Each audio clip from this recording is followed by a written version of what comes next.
Today I'm going to talk about an interesting topic which I have labeled as how to learn fast and retain longer. And probably that's a dream that every student has, that I want to learn at the fastest possible speed and I want to retain the longest possible. So why would that happen? So I will give you my 3 steps to learn anything at a very fast pace and to actually retain it for longer, which is the actual dream that you have, that if I am doing anything, I'm learning anything, I should be able to retain it long term and I should be able to answer it when I get the question in the exam. So the first step I want everybody to remember, is slightly tricky, is that when you start learning something, or when you go into a classroom to learn something, or you're reading it from a book to learn something, start empty. Start empty means that you have to start with the idea that you don't know it. You understand? So what I have seen over the years is there are so many students who come to me when they already have a feeling that they already know. And when I talk about medical education per se, you can see, medical education is something which is vast. It's like an ocean which you can't learn in a lifetime. So when you have this pseudo belief that you already know, then the transmission or the learning from the teacher to the student, or from the book to the student, will not happen. So first thing is, please be empty when you are starting. Have that feeling that, okay, I'm going to learn it today. Don't go with the prejudice that I already know this. Second thing that I want you to remember here is that whenever you start studying something, whenever you want to learn something, the second thing that you have to know is you have to cut out all the distractions.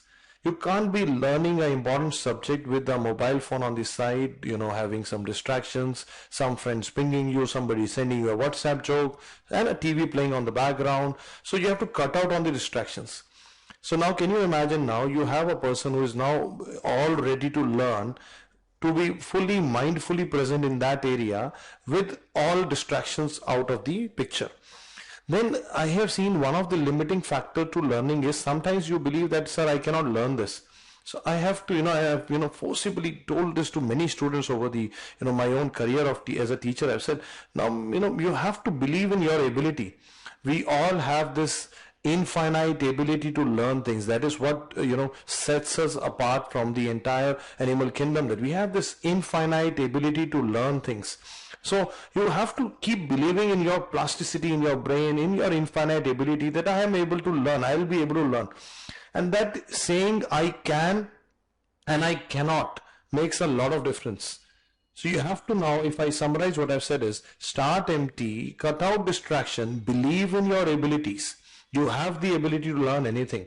That is why, there is no structural difference between a brain of an Einstein and a brain of a normal routine human being. It is all about how much you harness. It is already there in your mind.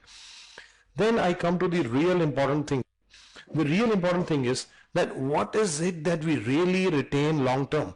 And I have talked to many people who have gotten a good score in a competitive exam, and everybody would say it is not what you do in the last day that really counts. It is what you retain from your long term that helps. And what is it that you are going to retain? So I'm now going to break down things into 2 parts for you. One is information. Second is the thinking process behind it.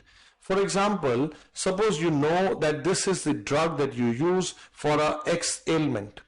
But if I add a thinking process to it, and then you know why this drug is being acting here, why this name of this drug is like this, why we are using it, how it evolved, that thinking process behind the information helps you to form a circuit which is retained long term, and that you can call as a long term memory, or you can call it as a concept, or you can call it something that is staying in your mind. So if you are only an information collector, these are all short-term things and you're never going to retain them. And in the end, what will happen is you might be studying very hard in looking at information, but you are not able to, you tell it when the examiner is asking you in the exam. So any information which is followed by a thinking process forms a long-term memory, and that stays with you longer. And finally, who are the people who are the best learners? Have you ever thought about it? Who are the people who are the best learners? The best learners are children. You give a child anything to learn and he starts with the enthusiasm about the activity. He's so excited about what I'm going to learn that he's able to learn it better and better. So what happens when you grow up? What happens when you grow up? You lose enthusiasm at times and you start learning something as if you're doing a task. And if you're doing a task, you're doing something which is work for you, it is painful, and painful memories don't last long. Anything that is excitement for you, anything that is, causing that enthusiasm, that childlike enthusiasm in you, is going to stay longer. So the trick to retain something longer is, it has to be a information followed by a thinking process. It has to be something that makes you enthusiastic, you like the emotion behind it, and it has to be something which you are learning. You have to make sure that you are empty at the beginning. Let the information flow into you. That is my mantra of learning fast, retaining longer, and that is the secret to success in any competitive exam. I hope you enjoyed this video. Do write